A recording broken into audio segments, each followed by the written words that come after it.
Bonjour tout le monde. Aujourd'hui, je voulais faire une autre vidéo sur le thème de la santé mentale. Je me suis dit que j'allais slacker sur les diagnostics pour pas toutes les passer d'une shot. Aujourd'hui, je voulais aborder quelque chose qui pour moi n'est pas un diagnostic, mais plus un symptôme de d'autres diagnostics, euh, la dissociation, que j'ai probablement mentionné dans les vidéos précédentes. Je vais aborder des diagnostics que je n'ai pas, mais je n'irai pas dans les critères diagnostiques. Je vais juste comme expliquer vaguement ce que c'est. La dissociation, ça va être quelque chose qui va arriver à la suite de comme d'un trauma en général ou d'un stress intense. Puis dans le fond, moi je le vois comme la façon comme un peu comme si c'était le breaker du cerveau. À un moment donné, le cerveau fait comme oups, c'est too much. Moi, je veux pas dealer avec ce qui se passe en ce moment, fait que je vais juste comme partir. Puis comme déconnecter comme, du corps puis de ce qui se passe dans la réalité. Pour moi, les premières fois où c'est ça, les premières fois où j'ai vécu ça, ça a été plus intense dans le sens que c'était comme soit pendant un événement traumatique ou comme, tu sais, ça a été comme causé par quelque chose. Maintenant, c'est quelque chose qui arrive quand même assez fréquemment à divers niveaux d'intensité, encore une fois, dans ma vie de tous les jours. Généralement, il va y avoir un déclencheur. Des fois, je suis pas capable toujours d'identifier exactement c'est quoi. Mais généralement, il y a un déclencheur, soit dans mon environnement ou dans ce qui se passe. Ça peut être aussi quand je vais vivre des périodes de stress vraiment intenses. On dirait que mon cerveau va juste comme aller vers ce mécanisme-là, qui était au départ un mécanisme de survie qui est maintenant genre surutilisé. Je vais parler de deux diagnostics, encore là que je n'ai pas, mais juste comme mentionner ces diagnostics-là pour les troubles dissociatifs. Bon, il y a l'amnésie dissociative, là, c'est comme un... C'est rare que ça va être posé comme un diagnostic parce qu'en général, ça va être plus un symptôme. Encore là, j'en ai parlé dans ma vidéo sur le stress post-traumatique. Je l'ai vécu quelques fois, là, comptable sur les doigts d'une main, là, c'est vraiment minime. Dans le fond, ça va être quand il va avoir, c'est ça, un blackout complet ou aucun souvenir d'un événement qui s'est passé, qui n'est pas relié à un trouble de la mémoire ou quoi que ce soit. Là, c'est pas quelqu'un d'Alzheimer qui a oublié qu'est-ce qui s'était passé la veille. Là, ça va être, c'est ça, relié à un stress intense ou quelque chose, puis comme la personne va juste pas se rappeler de ce qui s'est passé. Ça peut être assez fréquent quand ça arrive ou quand tu te rends compte que t'as une amnésie dissociative à un certain moment. Encore là, c'est rare que c'est posé comme diagnostic et que c'est quelque chose de constant. Comme, ça va être vraiment rare que ça va être quelqu'un qui va avoir une amnésie constante de comme plusieurs années ou quelque chose de vraiment intense. Je pense qu'il y a moyen, avec certaines thérapies, certaines techniques, même l'hypnose, des trucs comme ça, d'essayer d'aller débloquer ces souvenirs-là. Je sais pas si c'est toujours une bonne idée, nécessairement. Ouais. Donc ça, c'est un type de dissociation. L'autre diagnostic qui va être posé, qui est quand même très surutilisé, stigmatisé dans les médias, utilisé dans les films à des fins autres. Ça va être le trouble dissociatif de l'identité, qu'on mélange souvent d'ailleurs avec le trouble de la personnalité limite à cause du mot personnalité, puis comme dans le fond, ça va être quand justement il va y avoir comme plusieurs personnes dans un même corps. Le TDI, ça va arriver quand il va avoir eu vraiment des très gros traumas dans l'enfance, au moment où comme l'identité se construit, ce qui peut faire en sorte que l'identité se fragmente. Puis à partir de ce moment-là, c'est là que ça va créer plusieurs, ce qu'on appelle altères, donc plusieurs comme personnalités dans un même corps, qui vont chacun arriver à des moments, selon ce qui se passe pendant la journée, selon les déclencheurs. Une personnalité va être plus comme appelée à fronter, qu'on appelle, à être comme présente dans le corps. Il peut y avoir des switches quand même assez fréquents ou ça peut être étendu sur une période de temps. Généralement, ça prend un moment avant que la personne se rende compte qu'elle a ce trouble-là. Ça peut prendre un moment aussi avant d'identifier tous les altères puis comme de catégoriser qu'est-ce qui se passe avec chacun. Dans ces moments-là, c'est ça, quand la personne va switcher, c'est visible extérieurement. La personne va vraiment adopter des maniérismes différents, une façon de parler différente. Puis les alters vont avoir des souvenirs différents aussi, dans le sens que des fois, il va y avoir des souvenirs qui vont être partagés dans le système. Le système, c'est comme le corps, un peu la personne qui contient toutes ces personnalités-là. Donc, il va y avoir certains souvenirs qui vont être partagés dans le système, d'autres non.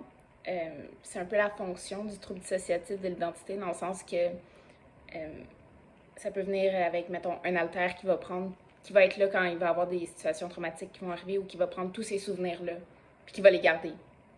Ça va être comme sa partie, puis le cerveau comme le compartimentalise. Puis les autres alters en auront peut-être pas souvenir de ces trucs-là. Puis c'est un mécanisme de défense, là. Donc, ouais, ben c'est ça. Je continuerai pas à parler de ça parce que c'est pas un diagnostic que j'ai. Je ne suis pas du tout expert pour en parler, mais c'était juste comme pour en parler un petit peu. C'est ça, c'est représenté dans les médias, généralement dans des trucs de comme un tueur en série qui a un côté sombre. Ben, une personne normale qui a un côté sombre, c'est un tueur en série. C'est comme Dr. Jekyll, Mr. Hyde. Généralement, c'est pas comme ça que ça se passe, là. Puis ces personnes-là sont capables quand même, peuvent être capables de fonctionner normalement. Et tout, c'est juste quelque chose qui est vraiment très stigmatisé et très mal représenté dans les médias, donc je tenais à l'aborder. Moi, ce que je voulais parler, c'est plus la dissociation comme symptôme. Moi, je l'ai comme symptôme du trouble du stress post-traumatique et de mon trouble de la personnalité limite, ce qui fait un peu ensemble, mais bon. Généralement, ça va être séparé en deux types de symptômes distincts. Donc, il va y avoir la dépersonnalisation et la déréalisation. Pour moi, en général, ça arrive généralement les deux en même temps. Mais je vois pourquoi ils ont fait la distinction, mais c'est ça. Donc, au niveau de la dépersonnalisation, ça va être d'avoir l'impression comme que t'es pas toi ou t'es pas dans ton corps, ou tu te regardes de l'extérieur.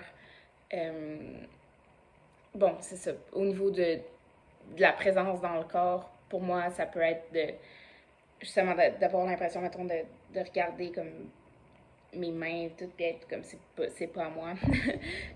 Ça fait pas partie de moi. De toucher ma peau, peut-être c'est comme si je touchais la peau de quelqu'un d'autre, c'est pas moi.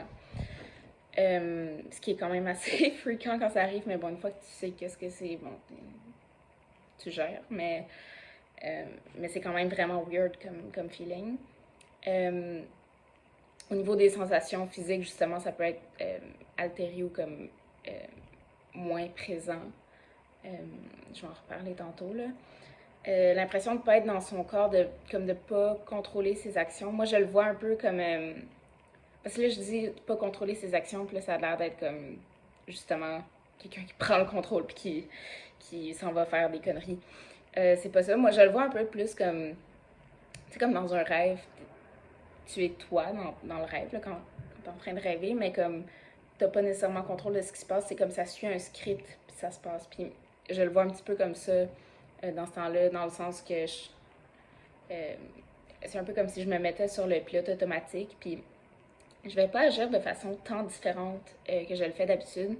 Je vais peut-être avoir l'air comme un peu plus détachée, ou comme je serais peut-être pas apte à avoir des grosses conversations émotionnelles ou d'entrer en relation vraiment profondément avec quelqu'un à ce moment-là.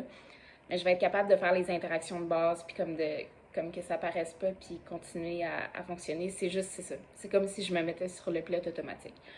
Mais c'est sûr que dans ces moments-là, c'est peut-être pas le moment d'avoir une grosse conversation à cœur ouvert, ou comme c'est ça. Ça va être les interactions de base. Mettons, si je suis à la job, je vais être capable de continuer à fonctionner, puis comme de sourire. Je vais peut-être avoir l'air un petit peu plus bête que d'habitude, mais bon. Mais comme de répéter mes 3-4 phrases au client, puis comme de fonctionner sans trop que ça paraisse. C'est ça, du côté comme visible pour la dépersonnalisation, ben c'est ça, il va y avoir comme la difficulté un peu à entrer en relation qui peut paraître, là, dans le sens que c'est ça, s'il y a des situations qui se posent, qui demandent plus d'involvement de la personne, ben ça se peut que tu vois comme oh, ok, ça a l'air ça le fait pas tant aujourd'hui là. J'ai marqué affect plat dans le sens que ben quand t'es dissocié, c'est un mécanisme pour justement pas ressentir les émotions. Euh, c'est fait pour se couper de ses émotions et tout, donc ça se peut que ça paraisse aussi justement si que les réactions émotives de la personne soient plus toned down ou comme plates ou pas au niveau où tu les attendrais d'habitude. Parce que justement, c'est le but du mécanisme. Mais ça se peut que ça soit visible. Ensuite, la déréalisation, ça va être d'avoir l'impression que le monde qui t'entoure, que la réalité n'est pas vraie. Donc, il y a des gens qui disent que c'est un peu comme dans un film. Je pense que ce que je disais aussi de sentir que tu te regardes un peu de loin puis que c'est pas toi qui fais les actions, ça peut rentrer là-dedans aussi, mais justement, les deux s'entrecroisent vraiment beaucoup. Que le monde extérieur peut avoir l'air faux, dans le sens que, genre, des fois, ça file comme si tout était fait en plastique, puis t'étais juste comme c'est ça, dans un environnement qui est pas le tien, là, un peu comme si t'étais mis dans une maison de poupée, genre, puis là, t'es comme, ok. Puis j'ai mis là-dedans la notion du temps qui peut être distordue aussi, parce que ça fait partie comme du monde extérieur, de la réalité.